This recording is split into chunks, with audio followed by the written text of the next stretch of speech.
আসসালামু আলাইকুম। আলফি বাংলা নিউজে আপনাকে জানাচ্ছি স্বাগত। এখন শুনবেন দেশের আলোচিত খবরের শিরোনাম। আমাদের খবরটি যদি ভালো লাগে লাইক কমেন্ট শেয়ার করে জানিয়ে দিন আপনার মতামত। মা বোনদের সম্মান রক্ষায় রাজপথে নামার ঘোষণা দিলেন জামায়াতের আমির। নারীদের প্রতি অসম্মানজনক আচরণের তীব্র প্রতিবাদ জানিয়ে তিনি ঠিক কাকে এবং কেন নিশানা করলেন, জানুন তার এই কঠোর অবস্থানের পেছনের কারণ। নির্বাচনকে বিতর্কিত করতে একটি বিশেষ রাজনৈতিক দল উঠে করে লেগেছে। যশোরের জনসভা থেকে এমন বিস্ফোরক মন্তব্য করলেন তারেক রহমান। কার দিকে তার এই ইশারা? ভোটের আগেই কি নতুন কোনো সংকটের ইঙ্গিত? দল ভাঙার চেষ্টা আর বহিষ্কারের হট্টগোলের মাঝেও অনড় জিএম কাদের হুঙ্কার দিয়ে বললেন, জাতীয় পার্টিকে মুছে ফেলার সাধ্য কারও নেই। রাজনৈতিক অস্তিত্ব টিকিয়ে রাখার এই লড়াইয়ে জাপা কতটা শক্তিশালী? দিন দুপুরে বিএনপির দলীয় কার্যালয়ে অগ্নিকাণ্ড, নাশকতা নাকি দুর্ঘটনা? একদিকে সরকারের দিকে অভিযোগের আঙুল, অন্যদিকে বিএনপির অভ্যন্তরীণ কোন দলের গুঞ্জন। ধোঁয়াশা কাটছে না আগুনের পেছনের রহস্য নিয়ে। এবার জামায়াত বনাম বিএনপি। মির্জা ফখরুল ইসলাম আলমগীরের সরাসরি অভিযোগ, বাংলাদেশকে উগ্রপন্থার পথে নিয়ে যাচ্ছে জামায়াতে ইসলামী। দীর্ঘদিনের মিত্রদের মাঝে এই ফাটল কি রাজনীতির সমীকরণ বদলে দেবে? জামায়াতে ইসলামের আমির শফিকুর রহমান বলেন, কয়েকদিন ধরে বাংলাদেশে অনেকগুলো ঘটনা ঘটেছে। মা বোনদের অপমান করা হচ্ছে, আমি তার প্রতিবাদ করি। এখন আমার পেছনে লেগেছে, অনেক কিছু রটনো হচ্ছে। সামনে থেকে মোকাবিলা করার সাহস নেই, কিন্তু পেছনের লোকেরা ইনশাল্লাহ পেছনে পড়ে থাকবে, সামনে যেতে পারবে না। ওরা পেছনে থেকে জাবর কাটবে। সিংহপুরুষের মতো সামনে যাওয়ার সাহস ওদের নেই। আহ্বান জানাই, নিজের আদর্শ, কর্মসূচি, পরিকল্পনা, বক্তব্য নিজের চরিত্রে নিয়ে আসুন। সোমবার দুপুরে কক্সবাজার শহরের বীর মুক্তিযোদ্ধা মাঠে আয়োজিত জনসভায় তিনি একথা বলেন।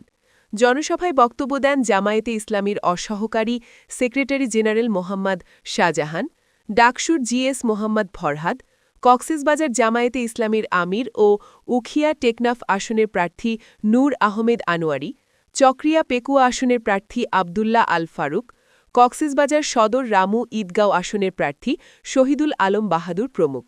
সাম্প্রতিক ঘটনাবলীর বিষয়ে ইঙ্গিত দিয়ে জামায়াতের আমির শফিকুর রহমান বলেন, অনেকে অনেক কিছু রটায় ঘটায়। কারা এসব করে? যখন দেখে চতুর্দিকে অন্ধকার, তখন দিশাহারা হয়ে যায়। কি বলবে, কি করবে, হিসাব খুঁজে পায় না। কিন্তু মনে রাখবেন, এ দিয়ে জনগণের ভালোবাসার জোয়ার ঠেকানো যাবে না। জনগণের দেহের উপর চাবুক মারতে পারবেন, মনের উপরে চাবুক মারতে পারবেন না।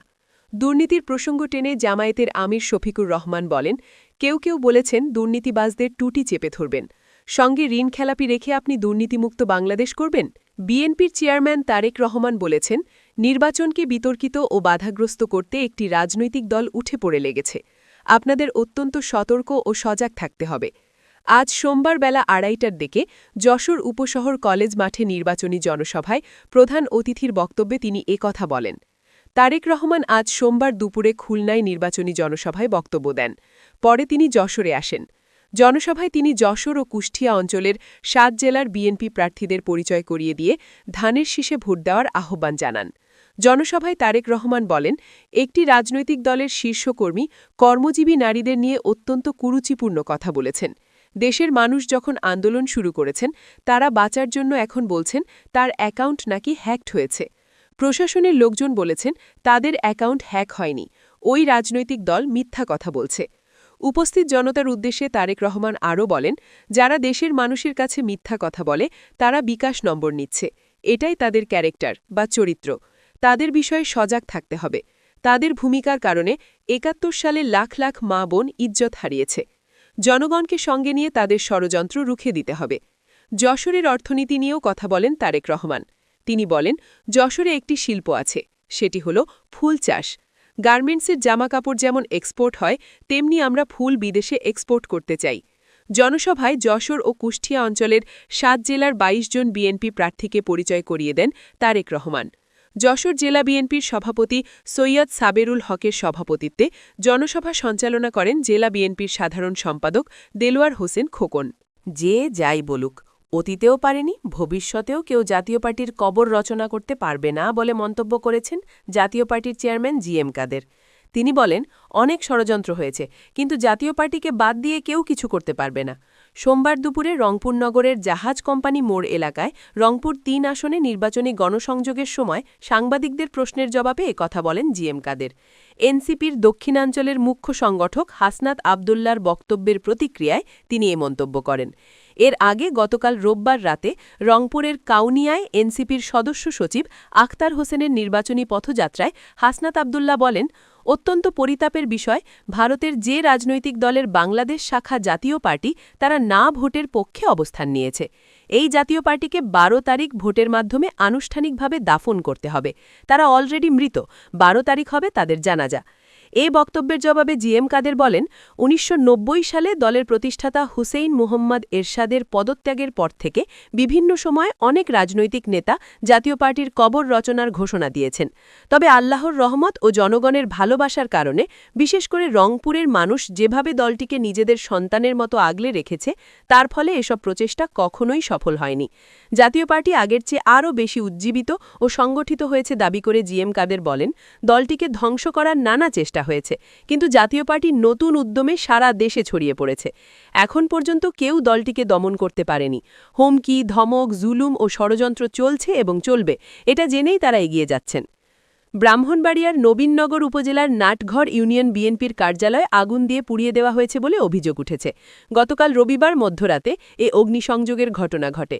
স্থানীয় সূত্র জানায়, উপজেলার নাটঘর ইউনিয়নের একুইছড়া বাজারে রবিবার মধ্যরাতে আগুনে বিএনপির দলীয় কার্যালয় ও ৪টি দোকান পুড়ে যায়। এতে প্রায় অর্ধ কোটি টাকার ক্ষতি হয় বলে ভুক্তভোগীরা জানান। এদিকে অগ্নিসংযোগের ঘটনার পর স্থানীয় বিএনপি এ ঘটনার জন্য ব্রাহ্মণবাড়িয়া ৫ আসনে বিএনপির বিদ্রোহী স্বতন্ত্র প্রার্থী কাজী নাজমুল হোসেন তাপসের অনুসারী জেলা বিএনপির এক প্রভাবশালী নেতাকে দায়ী করা হয়েছে। তবে অভিযোগকে মিথ্যা ও হাস্যকর দাবি করে পাল্টা অভিযোগ করছেন ওই প্রভাবশালী নেতা। নাটঘর ইউনিয়ন বিএনপির সাধারণ সম্পাদক আবু হানিফ মোল্লা বলেন, আমাদের নেতা বিএনপি মনোনীত প্রার্থী অ্যাডভোকেট আব্দুল মান্নানের নির্বাচনী প্রচার চলাকালীন রবিবার রাত আনুমানিক ৮:৩০টার দিকে আমাকে ফোনে হুমকি দেন। সদ্য বহিষ্কার হওয়া জেলা বিএনপি অর্থ সম্পাদক, ফুটবল প্রতীকের স্বতন্ত্র প্রার্থী কাজী নাজমুল হোসেন তাপসের অনুসারী জেলা বিএনপির সদস্য হজরত আলী মোবাইল ফোনে এই হুমকি দেন বলে অভিযোগ করেন তিনি। বিএনপির মহাসচিব ও ঠাকুরগাঁও ১ আসনে দলটির প্রার্থী মির্জা ফখরুল ইসলাম আলমগীর বলেছেন, জামায়াতে ইসলামী দেশকে আফগানিস্তানে পরিণত করতে চায়, জাতিকে পেছনের দিকে নিয়ে যেতে চায়। আজ সোমবার বেলা 11:30টার দিকে ঠাকুরগাঁও সদর উপজেলার ঢোলারহাট এলাকায় নির্বাচনী সভায় তিনি একথা বলেন। এছাড়া মির্জা ফখরুল ওই ইউনিয়নের ঝলঝলি পুকুর, শিমুলতলি, ব্যারিস্টার বাজার ও আখাননগর ইউনিয়নের সুকানীপাড়া, দলুয়াপাড়া, কালীতলা বাজারসহ কয়েকটি এলাকায় গণসংযোগের পাশাপাশি নির্বাচনী সভায় অংশ নেন। মির্জা ফখরুল বলেন, জামায়াতে ইসলামীর ব্যাপারটাই এরকম, ওরা তো নারীদের কাজ করতে দিতে চায় না। তারা বলে মেয়েরা ঘরে থাকবে, কাজ করবে কি? যেসব নারী গার্মেন্টসে কাজ করেন তাদের বলে দিয়েছেন ৫ ঘন্টার বেশি কাজ করতে পারেন না। কাজ না করলে তারা খাবে কি? জামায়াতে ইসলামী এ দেশটাকে আফগানিস্তানে পরিণত করতে চায়, পেছন দিকে নিয়ে যেতে চায়।